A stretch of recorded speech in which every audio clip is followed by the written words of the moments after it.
وہ بھی اس وقت کچھ جو صحابی تھے اس وقت کے، تو انہوں نے ایک سرکار دو عالم کے لیے اپنی اپنی کھجوروں کے مختلف روایات ہیں، کھجوروں کے باغات کا ایک حصہ،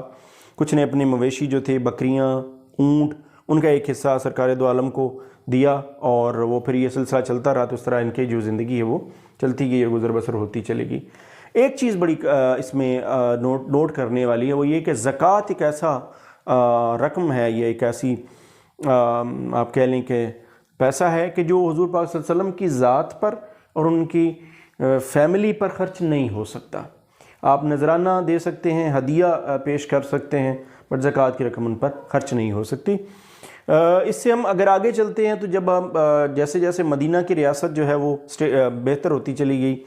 ایکسپینڈ کرتی چلی گئی، مسلمانوں کی تعداد بڑھتی چلی گئی، جنگیں ہوئیں، جنگوں سے مال غنیمت ملا، مال غنیمت جو ہے وہ اس کو تقسیم کرنے کا ایک پورا سسٹم ہم اس سے پہلے ڈسکس کر چکے ہیں۔ زکوٰۃ کو پہلی بار مختلف کموڈیٹیز پہ، مختلف جو اجناس تھیں یا مختلف جو چیزیں تھیں اس پر اس کا نصاب بنایا گیا، پیسوں پہ الگ، پیسوں پہ، گولڈ سلور پہ یعنی سونے اور چاندی پہ اس کا 2.5% رکھا گیا، زراعت پہ اس کا 10% رکھا گیا، اور یہ جو زکوٰۃ تھی یہ کلیکٹ کی جاتی تھی، اور پھر اس کے جو مصرف تھے وہ غریبوں اور مساکین پر یہ خرچ کی جاتی تھی۔ زکوٰۃ کے بارے میں جو حکم ہے وہ سورہ توبہ میں ہے، اور اس میں باقاعدہ بتایا گیا زکوٰۃ وصولی کا، اور اس کے بعد یہ بھی بتایا گیا کہ زکوٰۃ کن پر خرچ کی جائے گی۔ اس میں غربا، مساکین ہیں،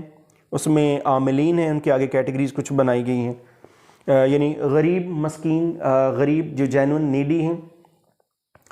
اس پہ بڑی لمبی انہوں نے بحث کی ہے۔ مساکین پہ کچھ روایات الگ سے ہیں، غریبوں کی جو کیٹیگری الگ سے ہے۔ اسی طرح عاملین ہیں، عاملین میں وہ لوگ ہیں، ایک کیٹیگریز ہیں کچھ ایسی، جیسے آپ پیسہ دے کے تو کچھ غلام چھڑواتے ہیں، یا آپ پیسہ دے کے تو کچھ ایسے لوگوں کو آپ پیسہ دیتے ہیں جو اسلام کی ترویج میں آپ کی مدد کرتے ہیں، کچھ آپ اس طرح لوگوں کی مدد کرتے ہیں کہ جس سے وہ اسلام کی طرف راغب ہوتے ہیں یا اسلام قبول کرتے ہیں۔ تو یہ ایک مصرف یہ بھی تھا اسلام کی ترویج کے لیے، غلاموں کو آزاد کروانے کے لیے، اور اسلامی جو مملکت ہے اس کو محفوظ رکھنے کے لیے۔ اس کے بعد پھر وہ ان لوگوں پر اس کا پیسہ خرچ ہوتا تھا، حکم ہوا جو لوگ قرض دار تھے، قرض نہیں دے سکتے تھے، فدیہ نہیں دے سکتے تھے، بعض اوقات کوئی اگر ان سے کوئی ظلم زیادتی ہو جاتی تھی سہون۔ اسی طرح کچھ ایسے جو خوشحال لوگ ہوتے تھے لیکن وہ اپنی کسی آفت کی وجہ سے، کسی بدقسمتی کی وجہ سے ان کا کاروبار تباہ ہو جاتا تھا، تو زکوٰۃ سے ان کی مدد کی جاتی تھی۔ اسی طرح فوج پہ پیسہ لگایا جاتا تھا، فوجیوں کی ضرورت ہوتی تھی، ساز و سامان تھا، گھوڑے، ہتھیار، ان سب کی تیاری پہ اس کی جو ہے وہ لگایا جاتا تھا۔ ٹیکسز، اچھا اس کے علاوہ یہ تو حضور پاک صلی اللہ علیہ وسلم کی زندگی تھی۔ اگر ہم آگے چلتے ہیں خلفائے راشدین کے دور میں، تو اس میں باقاعدہ ٹیکس کلیکشن کا ایک سسٹم بنایا گیا، اور حضرت عثمان رضی اللہ تعالیٰ عنہ کے دور میں تو باقاعدہ جو نان مسلمز ہوتے تھے تو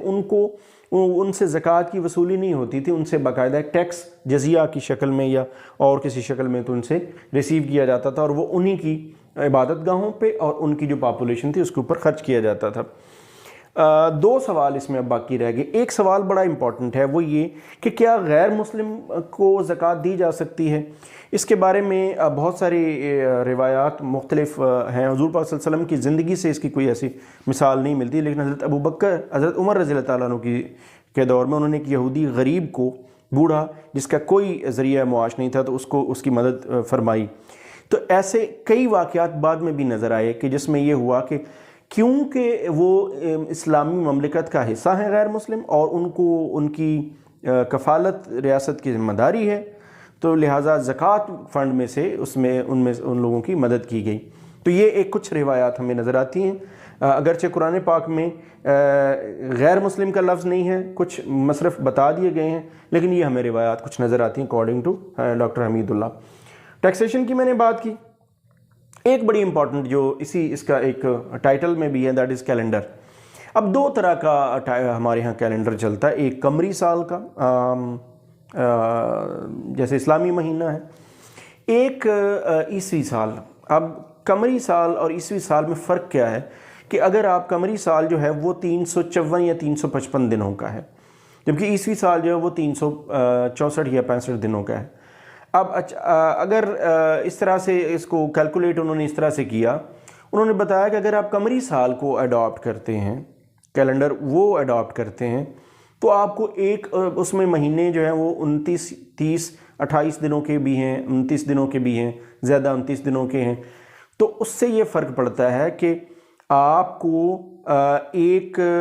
ایکسٹرا منتھ آپ کو ریونیو کلیکشن کے لیے مل جاتا ہے.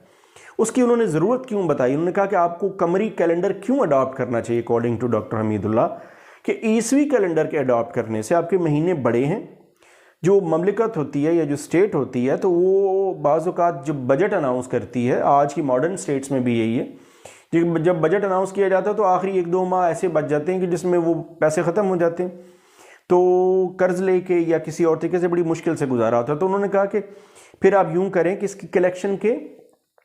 آپ منتھس جو ہیں یا کلیکشن کے جو آپ آئٹمز ہیں وہ علیحدہ علیحدہ کر دیں. مثلا زراعت کا کوئی ایک ماہ مقرر کر دیں، اسی طرح آپ گولڈ کا اس ماہ میں اکٹھا کر لیں، سلور کا اس ماہ میں اکٹھا کر لیں. تو اس طرح الگ الگ منتھس میں الگ الگ کلیکشن کریں اور قمری سال کے حساب سے کریں، تو آپ کی اسٹیٹ جو ہے اس کو ریونیو کلیکشن پورا سال اویلیبل ہوگا. نہ صرف اویلیبل ہوگا بلکہ وافر مقدار میں ہوگا اور اتنا ہوگا کہ اسٹیٹ جو ہے وہ اچھی طرح سے چلائی جا سکتی ہے. تو یہ ایک بریف سا اوور ویو ہے زکوٰۃ کے بارے میں، جس میں اسلام سے پہلے مکی زندگی، مدنی زندگی، حضور پاک صلی اللہ علیہ وسلم کی اپنی جو زندگی ہے وہاں سے اس کی مثالیں، قرآن پاک سے میں اس کے مصارف، ٹیکسیشن اور کیلنڈر جو آخری ایک ان کا پوائنٹ تھا.